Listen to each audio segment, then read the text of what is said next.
कैसे कोई जान सकता है।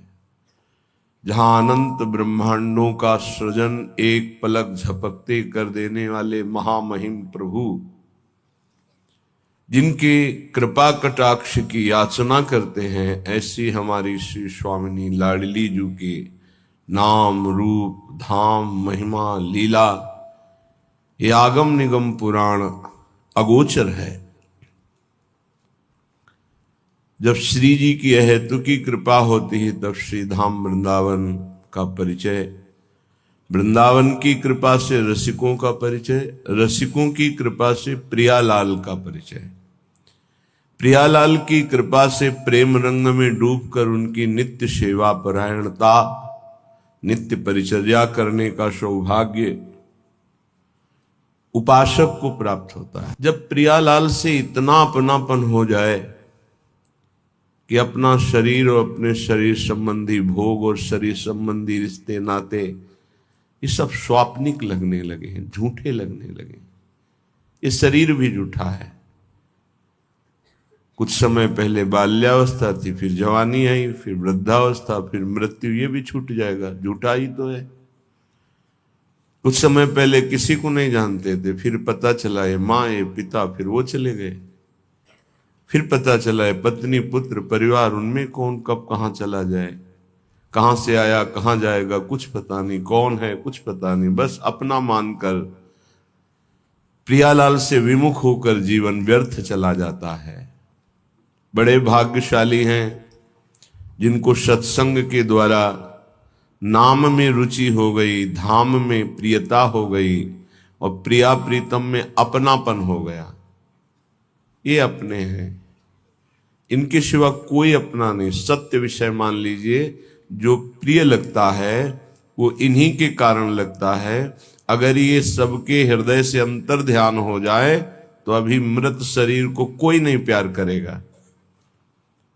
अमृत तत्व भगवत तत्व विराजमान है, इसलिए हम प्यार करते हैं किसी को भी, पर हम उस तत्व को लक्ष्य न करके, शरीर को लक्ष्य करके, शरीर के संबंध को लक्ष्य करके प्यार करते हैं तो वही मोह हो जाता है और हमारे बंधन का कारण बनता है। जिसको वेद भी नहीं जानते हैं, नेति नेति कह के वर्णन करते हैं, पूर्ण नहीं कह सकते, वो प्रभु जिनकी कृपा कटाक्ष की याचना करते हैं, उन प्यारी जू को वेद कैसे जान सकते हैं। इसलिए अलक्षम राधाख्यम निखिल निगमैरप्यतितराम रसाम्भोदेशारम किमपि सुकुमारम विजयते।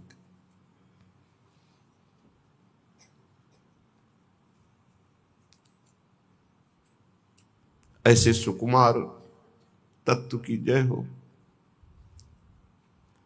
जिसे वेद भी लक्ष्य कर नहीं पाए। अलक्षम, उस सुकुमार तत्व का नाम है राधा। अलक्षम राधाख्यम निखिल निगमैरप्यतितराम। जितने वेद श्रुतियां स्मृतियां पुराण ये पूर्ण रूप से प्रभु का वर्णन नहीं कर सकते, फिर प्रभु के हृदय का मूर्तिमान प्रेम श्री लाडली जू, इनका कैसे। इसलिए श्रीपाद प्रबोधानंद जी महाराज कह रहे हैं, न वेदाज्ञा भंगे कुरु भयमये नापि वचनम गुरूणाम मन्येथा प्रविश नहि लोक व्यवहृतो। हे भाई, ये जो मैं तुम्हें कह रहा हूं शायद तुम समझ ना पाओ, समझ जाओगे तो निहाल हो जाएगा। कुटुंबाद्ये दीने द्रवन कृपया नो भवसितो सकृत स्नेहैर वृंदावन मनु हठान सर सखे। अय मित्र, मैं बहुत हृदय से तुम्हें परम मंगल परम सुख की बात बता रहा हूं, यदि मान जाओ तो। कह रहे हैं अब तुमको शास्त्र क्या कहता है इसके विषय में नहीं जानना। न वेदाज्ञा भंगे कुरु भयमय नापि वचनम, बिल्कुल भय मत मानो। वेदान्नपि सन्न्यस्ति सा केवलम अवच्छिन्न अनुरागम लभते।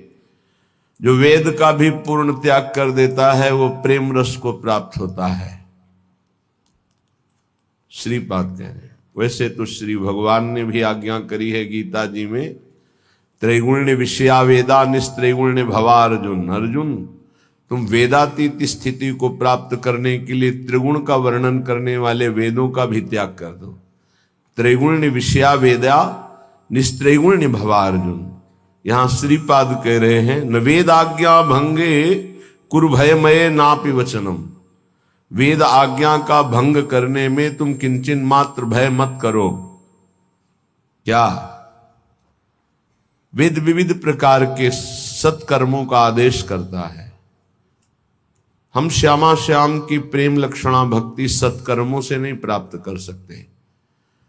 जो शुभ अशुभ दोनों कर्मों का त्यागी होता है वही भगवत अनुरागी होता है। शरण निरापक पद रमित सकल अशुभ शुभ नंश, देत सहज निश्चल भगत सुजय जय श्री हरिवंश।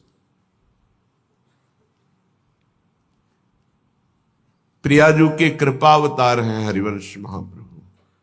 कृपा रूप जो वप धर्यो। मानो श्यामा श्याम की कृपा ने ही बपू धारण किया तो नाम पड़ा श्री हरिवंश। शुभ और अशुभ दोनों का नाश करके जो प्रेम लक्षणा भक्ति निकुंज की प्रदान करते हैं अपने शरणागतों को, ऐसे श्री हरिवंश की जय जयकार हो। सेवक वाणी में एक जगह और कह रहे हैं, शुभ अशुभ दुर्ग विध्वंस बल तब जयति जयति जग उच्चरे। जो शुभ और अशुभ दोनों किलों को ढा देता है तब वो इस संसार पर विजय प्राप्त कर लेता है।